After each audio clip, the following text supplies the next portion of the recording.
Hello, brothers and sisters, and welcome to day 170 of the Chronological Read Through the Bible. Today, for my commentary, I'm going to be looking at 2 Kings chapter 13. I will ask for you to give me a little grace here in that the names of these kings, as well as the priests, are all so close together, they almost run together. And there's overlapping events here in the sense of that we're looking at the kings of Israel and the kings of Judah, and they're just all right there together. But let's try to break this down as good as I can at this point so that we can have a little bit of an understanding for today's read. So it starts out in chapter 13, in the 23rd year of Joash, the son of Azariah, the king of Judah, that Jehoahaz, the son of Jehu, became king over Israel at Samaria, and he reigned 17 years. So, looking at King Jehoahaz, so he's the son of Jehu. So Jehu, keep in mind, he's the mad chariot driver who drove over Jezebel and left her body for the dogs, then came back later and said, oh, there's nothing but some hands and a skull. So that was a fulfillment of prophecy. But I want you to realize, though, the evil times of especially the northern kingdom. The northern kingdom just went so far away from the Lord, and that is exactly where Jehoahaz went as well. It tells us in verse 2, he did evil in the sight of the Lord and followed the sins of Jeroboam. Now, this clarifying Jeroboam is really meaning that he is lifting up the golden calf again to the people. So once again, this whole aspect of idol worship, of the worshiping of the golden calf, is being exalted. Now, Jehu, as well as really even the king preceding him, they were very big into Baal worship. As a matter of fact, it says of Ahab's son that his son even doubled down. It said where Ahab worshipped Baal a little, that his son worshipped him greatly. How sad that these people have gone into this form of worship. And keep in mind, we're only talking really only about 500 years from the time of the Exodus from Egypt. Probably maybe about this point where maybe 600 to 650 years, just not that long of a time period that's taken place. Solomon's temple is at this point only about 150 to 200 years of age, and these people have so quickly wandered away from God's word. So he is leading the people of Israel into sin, and it says in verse 3, so the anger of the Lord was kindled against Israel, and he gave them continually into the hand of Hazael, the king of Aram, and into the hand of Ben-hadad, the son of Hazael. And so these people have wandered so far away from the Lord, and it's interesting to note by the time we get to verse 5, this little excerpt here, this little part of the verse at the end that says, and the sons of Israel lived in their tents as formerly.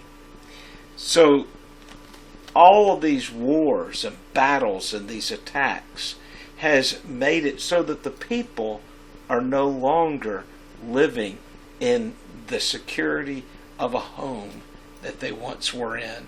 And now they're back to being tent dwellers. So this is why I wanted to point out that here we've gone from being in the wilderness of Egypt, or in the wilderness after leaving Egypt, to entering into the promised land, building up a kingdom, and now they're back to being tent dwellers. But what led them there? It wasn't the Lord. It was because they had turned from Him. And so many people do this. They turn away from the Lord. Well, it's going to tell us that after Jehoahaz dies, that then his son is going to become king. And it says he did evil in the sight of the Lord and that did not turn away from the sins of Jeroboam. How sad these people just keep doing this. After the Lord disciplined the nation, they started to kind of turn back a little bit, then they go right back. You don't have to go back.